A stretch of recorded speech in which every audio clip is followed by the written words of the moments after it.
So today we're going to tackle a acrylic painting of a dandelion with kind of a color swatched background. So we want the background to fade really nicely back, obviously, and the dandelion to kind of come forward. This is a relatively easy painting. That being said, acrylic is not my forte. I'll say that right now. So I'm going to take my time with this one a little bit and try to walk you through the steps as best I can. And that way, if you're doing it for the first time or if you're new to acrylic, this might be a really great video for you to follow. As with any painting that you start, sometimes the preparation is the part that takes the longest. So I did prep my canvas here with a bit of an orange kind of gesso glaze. You can kind of see the imperfections of whatever was in the background. I don't think it's really going to affect my painting too much. I don't mind some of that detail coming through, actually. It's not a bad thing, but if you're starting with a new canvas, don't worry about prepping it in the orange first, unless you really, really want to. It's totally up to you. You can just start with a white canvas background and the painting will work just as well. But some of the reason that we pick orange from time to time is, especially if I'm using my blue and my green in the background, kind of trees and sky is the idea. That if we leave a little bit of this orange to peek through, it'll kind of be a nice contrast. So as I'm layering my background on, I'm going to be careful not to cover the entire piece. I want some of the orange to peek through. If you're working on a white canvas, simply cover the whole thing in the mixture that we're going to put together here. So I'll start with my mixing first, and I think I'll walk everyone through that. Once we have our colors laid out, then we're ready to start painting. I never just grab paint and paint directly from the tube. You can.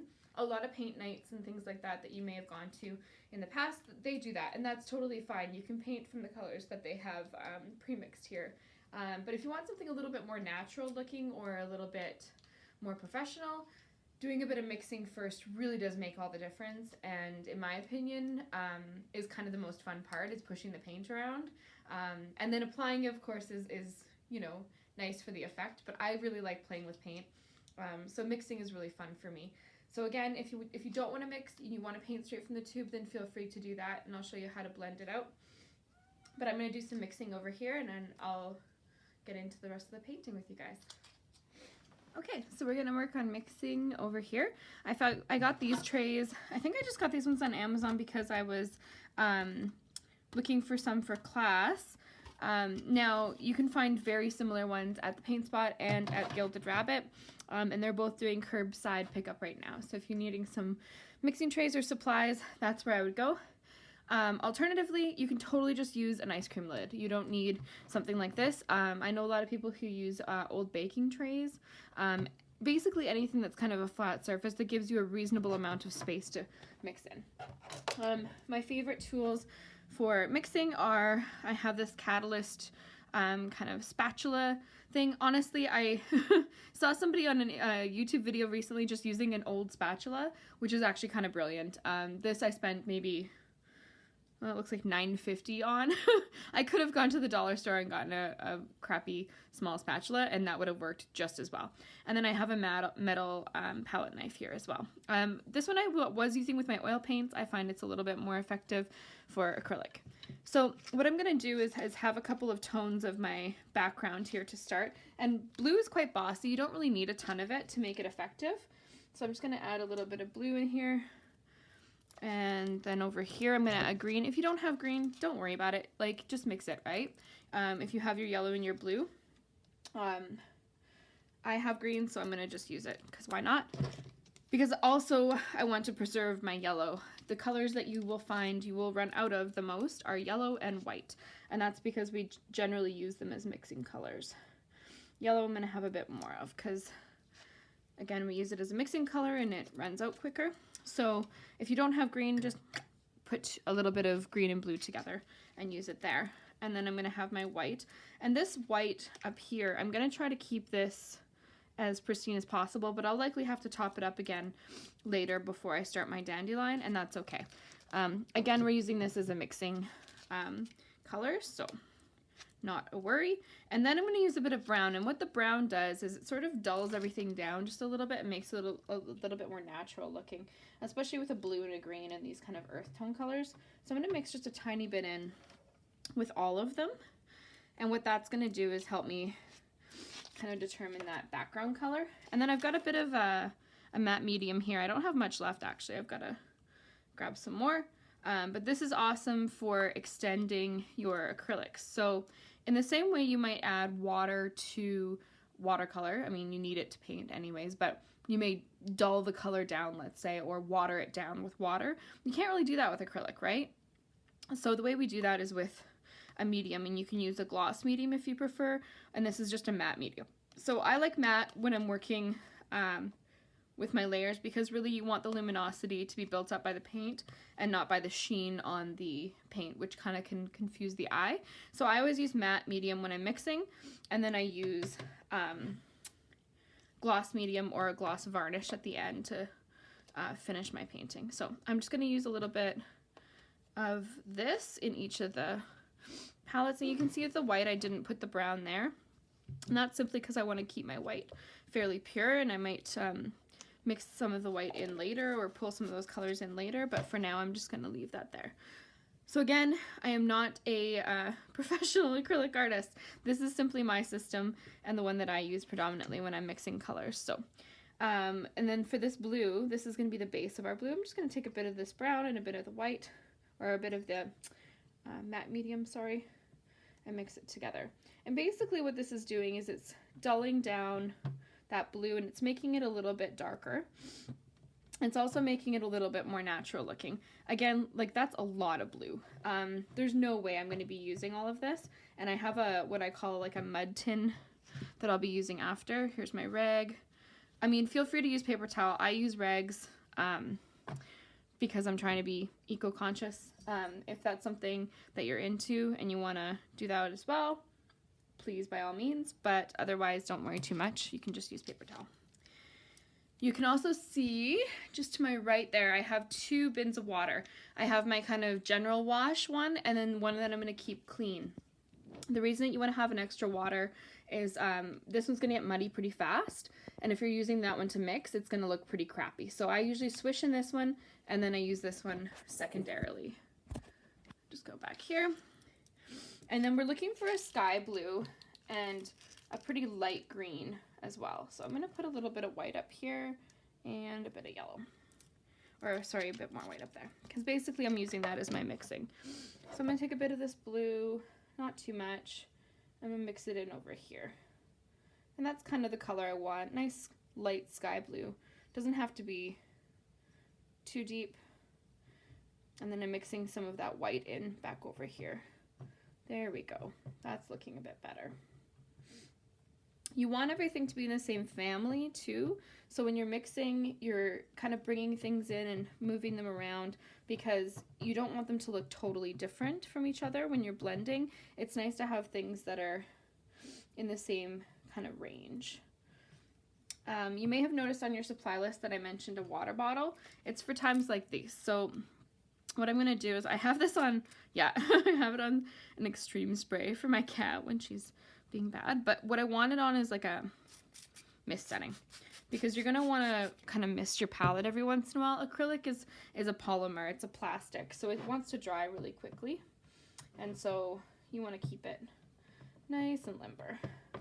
Now, because I'm not too worried, I don't mind bringing a bit of blue over into this green, because I don't mind the green being a little bit more blue. It's got a lot of yellow in it. It's a really, really bright crayon boxy green. So I'm going to take a bit of that brown, and I'm going to take a bit of this in as well. And now it's going to look a little bit more like a forest green, which is what we're looking for. There we go. Awesome. And once we have that kind of more or less where we want it, and I'm going to scrape because there's lots of paint on this little spatula right now. Actually, I might even switch. I think, yeah, this guy might be a little more effective right now. Good. Awesome. So now I'm going to take a bit of that green and mix it in with my white up here. Again, it's not a big deal if some of that white gets in to this green, because we do want to mellow this guy out as well. We don't need that super fierce There we go. Now we've got one dark blue, one lighter blue, one dark green, one lighter green. And it's okay if these aren't mixed perfectly because we are using them as a background. They don't need to be like identifiably perfect. I'm not really worried about that right now. Now I'm going to take a bit of the green I have here and actually mix it in with my yellow because I don't want the background to have this like really bright yellow like this. In fact, I will not use much of this at all. So again, I'll be using this later. Yellow is another bossy color, as one of our primary colors, and so it does dominate. So I'm going to mix it in here with a bit of that white. There we go. We're kind of getting a nice spring kind of yellowy green there. Again, we're not worrying too much about it. And that's pretty much it for the starting color. Again, we're kind of preserving this area for the dandelion at the end. And we will use kind of some of this brown and a little bit more of this matte medium later, so don't worry too much about that. There we go. And actually, just so I have a bit of I did get a bit of brown in there, which I'm not loving, but you know what? I'm going to work with it. It'll be fine. But I'm going to mix this together down here. So I have kind of like a tree color, like a brownie stem color, and I'm mixing quite a bit of that matte medium in with it because I want it to be transparent. I don't want it to be opaque. So the other thing that matte medium is going to do is matte medium, if I let this all dry just the way it is, this would be white because it's white paint. This would be clear. So that's the thing about matte medium too, is that it is basically exactly like our acrylic paint, but it has nothing in it. So it would look just completely clear. It would dry clear at the end. White paint would dry white, yellow would dry yellow, and so on and so forth. Good. Okay. Maybe let's see if I think I'll get a darker brown out of this guy because it doesn't have any of that yellow in it. So awesome. So I might use some of these browner colors for the bottom, and you'll see where we're going really soon. The other thing about acrylic, dries really fast. So anything you're cleaning, you want to clean right away. You don't want to wait. You'll see me probably not doing that just as well as I could be, but on the spatula, it's easy to get off afterwards. So there's our colors to start with, and let's zip back over to our canvas. Okay, so now we're ready to start laying down some of our base colors. So I saw this kind of really neat painting recently that had sort of these little orbs laid down in the background. What I'm going to do is kind of put down some paint to start with. Lighter the better. Not lighter the better necessarily, but you want to start with like the lighter colors because you can always layer things on top afterwards. You can't kind of bring back the lightness the same way, but you can because it's acrylic. You can paint over it any time. But I want the light to kind of come from the background and be illuminating, and so if I paint it with some lighter shades in the background, I think that'll give me the layers that I'm looking for. So I'm gonna grab my spray bottle again. If you just have a water bottle, just kind of keep it nearby, and you always want to be spraying your palette every couple seconds. If you have any open acrylic or acrylic retarder, this is my little trick that I use. I just mix a little bit of that retarder, maybe that much, in with water, and then it basically kind of turns my acrylics that I already have into open acrylics. So open acrylic tries to act a little bit more like oil in that it slows down the drying time. So I like using this because it keeps the drying time down a little bit for me, but whatever you choose is completely up to you. So I have these kind of three main colors in here, and what I'm going to do is bring a little bit of each of these down into the bottom so that I have colors that go in between. So if you think about what color would fit in between each of these blues and greens, that's what we're kind of looking for. The first one I'm going to start with is the yellow. I'm going to bring a bit of my yellow, a bit of my green down, and just mix those together in one of these swatches. You don't need a ton. There's a little bit of that matte medium over here. I'm just going to pull that over. So a really nice light green. And I'm just going to, hopefully this will kind of hold. This is a plein air easel, that my mom gave me for Christmas, and I've been meaning to use. So you can already see that green I'm laying down. It's not really covering the orange because I've added so much of that matte medium into it. So I'm going to start with a little bit of my darker green and layer that in beside. Go back to the yellow, blend that in. And I'm not too fussy about this. This is all going to blend right into the background, and our dandelion is going to go on top. So I'm not really worried about how the paint is going to lay, where the orange is peeking through, where it's not. There's that light yellow with a bit of white that I added. I'm just going to kind of dance that around. And I'm not worrying about blending into too many areas. I am kind of trying to get into the crevices of that canvas that I used, just because I don't want to leave it totally exposed. And I'm going to add a little of this brown, I think, at the bottom, as if there's maybe a tree or some bushes or whatever at the bottom.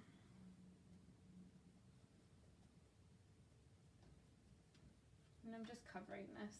I'm not worried too much about the sides. I can paint the sides when I'm done. Good. I'll bring my water closer. So I'll be going back and forth between that for the rest of this painting. And then I swish my brush off. And cleaning your brush is always a good way to get a fresh start too.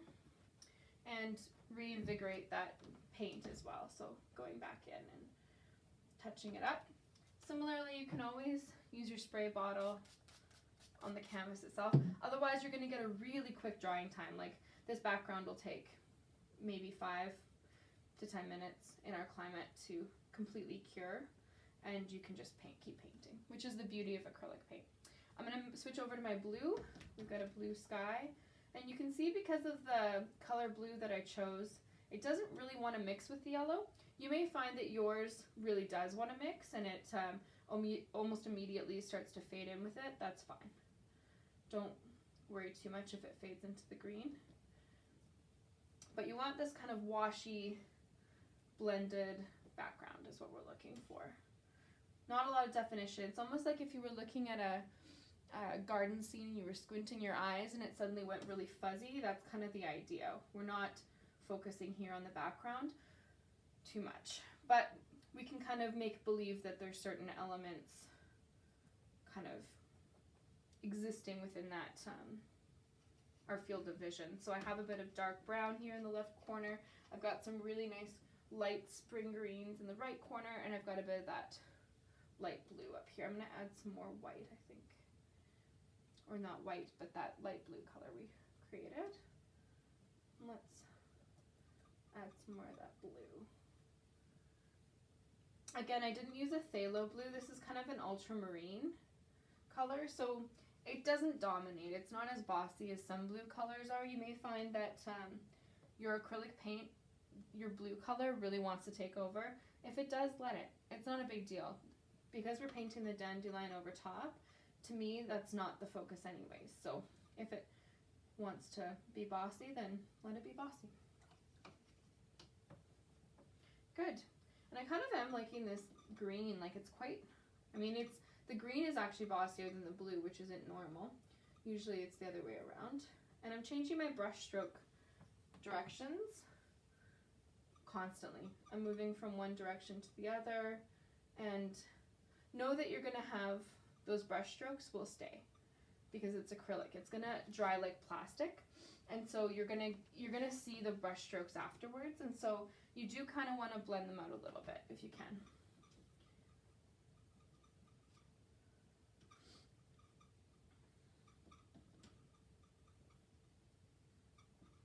Good. Got some of my orange peeking through down here. That's okay. I'm pretty happy with that. So that's my background. So I'm going to do kind of a quick little time lapse for you guys. Basically, that's the first layer. We're going to leave that, let it dry, and then we'll come back and start with the dandelion and doing the foreground.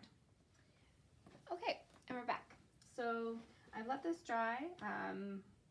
It still has a little bit of tack to it, but it's pretty much ready to go. It doesn't take long, so usually get up, grab a cup of tea, come back, and it's basically cured. You can see already that some of the glossiness of the paint has died down and it's quite matte looking. So that means we're kind of ready to start with the next step. So we're going to go in with our dandelion. And the reason that I kind of kept this half of the piece a little bit darker was also so that when I come in with the stem, that it sort of has that relief still. So I'm going to come in with a bit of a smaller brush than I was using before. So I was using this guy before. He was working well for blending and this one's a little bit smaller. And I get a little bit more control with this one when I'm working, and so that's kind of nice. Again, we have our white over here that we've preserved, and I'm kind of running out of green, and so what I'm thinking I might do is just add a little bit more green over here. Actually, do you know what? I'm not going to do that. I am going to try to preserve my paint. So I'm going to steal all that yellow that I don't need, and a bit of my blue that I have left over, maybe even a bit of that brown. I'm just going to mix those together because I think that's going to be pretty close to what I need. And if it's not, then I'm going to add a little bit more of the green, but it'll have some more bulk to work with. Actually, that's almost perfect because I did want a bit of a darker color for my stem. And I still have enough yellow over there that I can use it as a highlight later, especially up here. Perfect. So I've got kind of like a muddier forest green, and that should work really well. So we're going to start with the stem of the dandelion, and I'm going to start it from here and then kind of wrap it on up.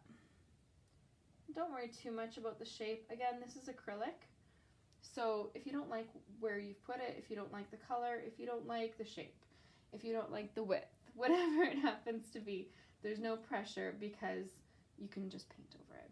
And you can see already that that stem that I've laid down is going to be too muddy.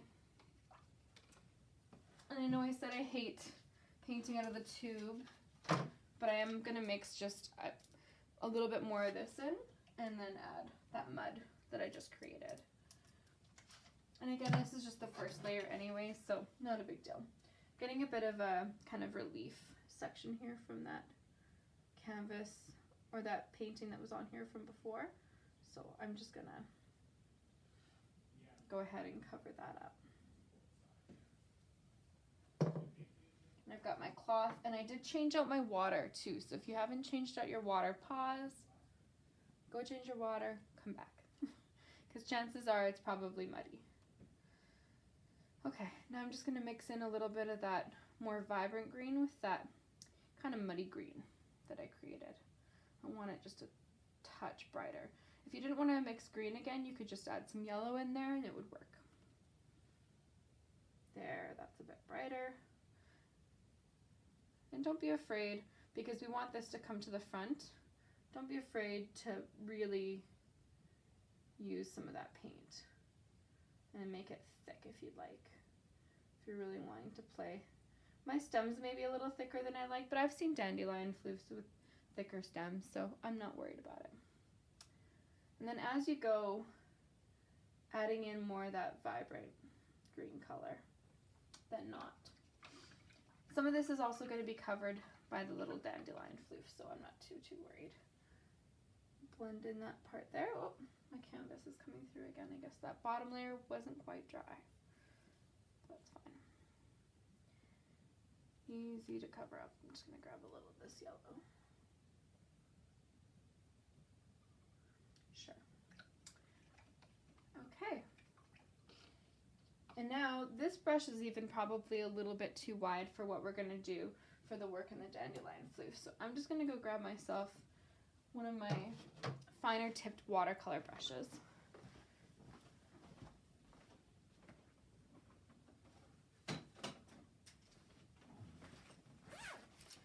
We want something quite small. Normally I wouldn't cross them over like this, but I think I do have an extra one that I got from the dollar store that's quite small. So this is a size 4, and it's just a tinier brush, really small. So I'm going to use my spatula, which is quite clean. This green is already dried on it, so, oh no it's not.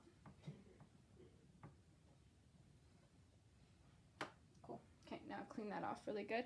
I'm just going to mix a bit of this white in with this matte medium. So I have something that's halfway. You remember that I said that the matte medium is clear and that white paint is white. What I'm doing is just mixing a bit of my white paint in with my clear, so I have a bit of a pigment in that, but not too much. And what I'm going to do is use this for my first layer of Dandelion Poofs, and the last layer will be with the pure white. So I'm going to take some of my matte medium and acrylic paint mix, and I'm just going to start putting down these little Y shapes.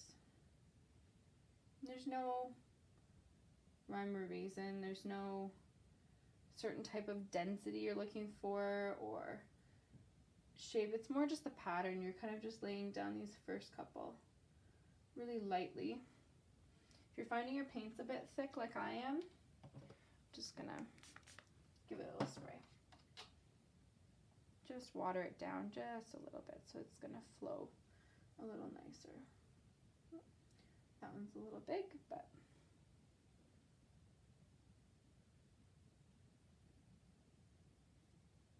and the finer you get this, you will get a nicer effect because it's going to kind of lay down on top of the paint a little bit better.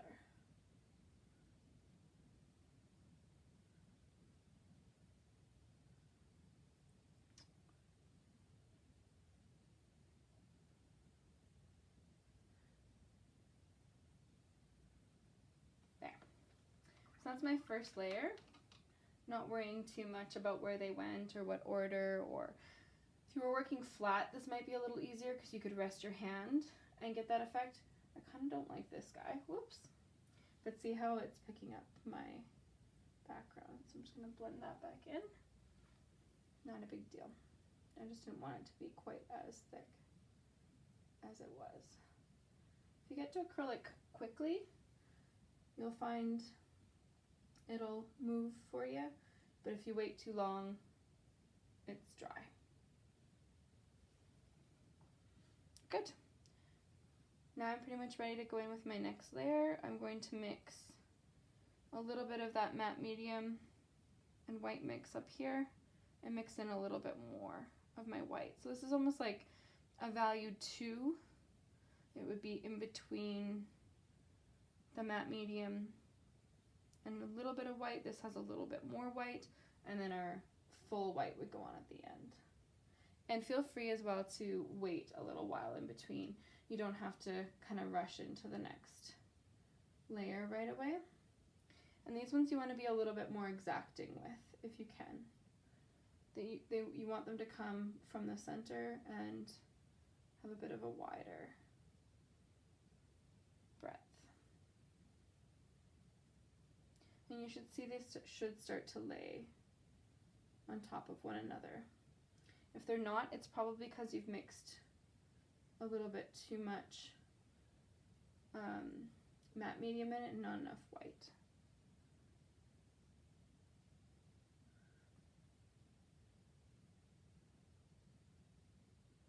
So that's getting a little bit busy now for me. I think I'm going to leave it and I'm going to let it dry a little bit more before I go in with my next layer. I'm pretty happy with my background, and so I think I'm going to leave that as well, but you could go in and add some further detail if you wanted to, or if you wanted to add 2 dandelions instead, you could totally do that as well. I think I'll leave one for now, and I might add a second one later, and then I'll share my final picture when it's done. But I'm going to let this dry before I go in with my final pure white layer of dandelion puffs. Okay, so I'm going to add the last layer of my dandelion flutes to the top here. And for this I've added quite a bit of water in the bottom because we're not adding matte medium, we're not trying to make it more translucent, we're just trying to make it a little bit more flowy. So by adding water, the water will simply evaporate when it goes to dry, but we're getting a little bit more of like a watercolor feel. So this is going to be quite a bit more pigmented than our first layer, and instead of doing that Y shape, I'm just layering lines on top that are more bold and darker than the first ones. I think there's enough of that Y shape in there. If you're still getting some really nice fine lines out of your brush, and I'm going from the inside out wherever possible because it has a nicer brush stroke to it. Now, as somebody who doesn't paint acrylic, I'm feeling a little sad about this piece, but you know, the best thing about it is I can layer. I can put more layers on it. I can add more later if I want. And for right now, a lot of the point of it is just sitting in front of the canvas and doing the work. Now, I did see on one kind of study on Pinterest that they had a few of the floofs sort of going off into the air, like you would see in the late spring when they start to disperse their seeds. So there's no wrong way to lay those down. I try to do them as randomly sort of as possible. I'm not super happy with some of the effect that I have going on in the middle of this, so I'm just going to add a bit of water and try to take away a little of the white that I laid down. I think I may have gone just a bit too far. And actually, that effect of the cloth is making me happier than some of my painting has done today, to be totally honest. So I'm going to let that dry, and then I'll do another layer. I think that might be the way to go. I think I just have too much white in the background. One more detail that we can add here to the stem is if you have a bit of that yellow and white left over, just grab a little bit of it. If you don't, it's not a big deal. And we're just going to add a bit of a light line down the side of that stem. And I'm going to add just a titch of water just to blend it out for myself a bit at the bottom. But this is just kind of showing your eye where the light is coming from and where it's hitting. So presumably it's coming from this side, hitting the side of the stem, and then hitting this foreground area in front of us. There we go, that's kind of nice. Leave that like that. And I'm pretty happy with this so far.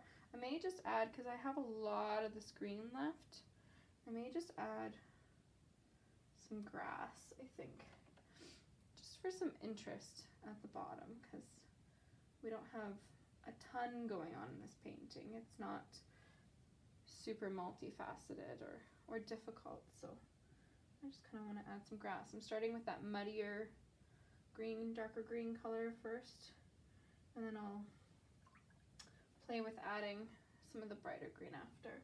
And I'm just going to add lots of water because I want these blades of grass to be nice and lush. And you know what, even I might just do a little more grass on this side to balance the painting out a little. There. Nice little blades of grass that you would see coming up. And the darker, muddier grass is automatically going to want to go back into the background. So you'll get kind of one plane of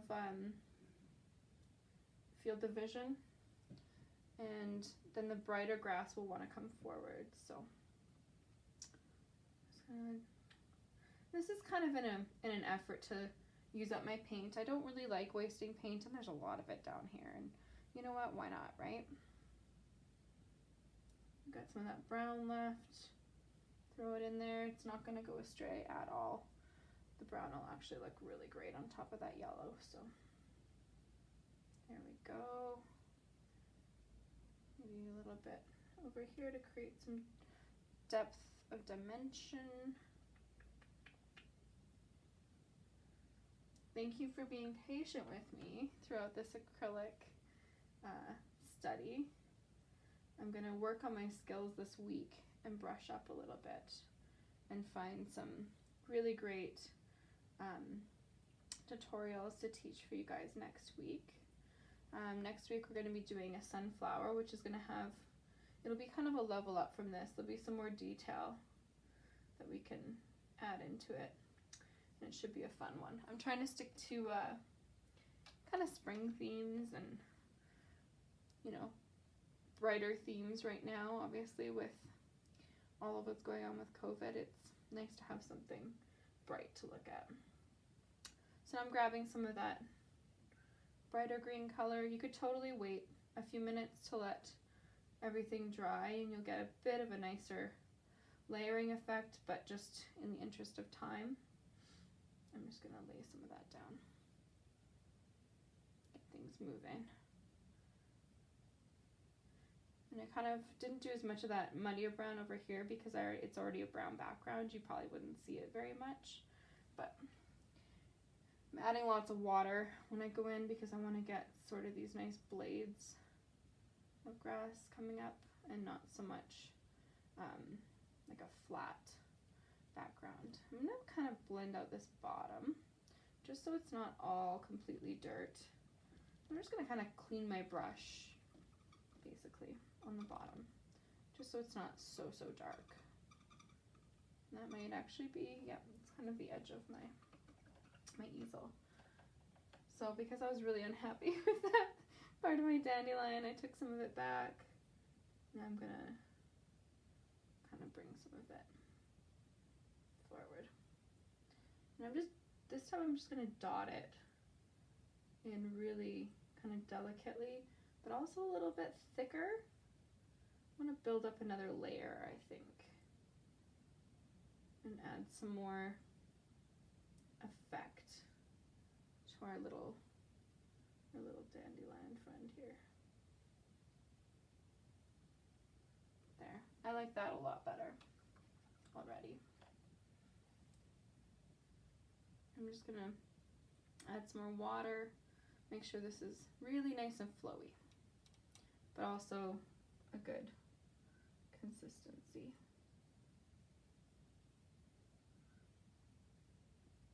Just felt like it needed a few kind of bigger guys coming out, more definition. So I'm gonna add a few more in there. Like anything though, it's like, don't overdo it, Robin. It's okay to just let it be this cute little fluff that it is, and if I paint over it later, that's fine too. The whole point is learning what you can from something like this and then, you know, letting it go and moving on. I still want this stem to kind of be the forefront, so I'm adding a bit more yellow to it because I want it to be the boss. Good.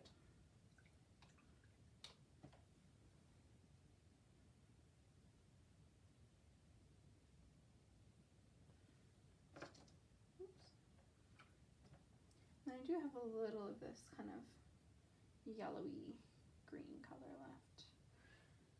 It's starting to dry up. Time to spray. We're coming in on the home stretch anyhow, so just a couple lighter blades of grass coming in there. Good. Well, I would say for me that is done. I'm happy with it. I hope you had fun. As I mentioned, we're going to be back here with doing a sunflower next week. Probably the same style of canvas, same size of canvas. If you have something laying around, great. If you have canvas sheets, I know that they're the easiest to get, probably and the cheapest from stores right now. So a canvas sheet is totally fine, and you can just use that technique with the green tape and tape off your edges, and then use canvas sheets. I think that would work just as well. So I hope you enjoyed this tutorial, and we'll see you next week.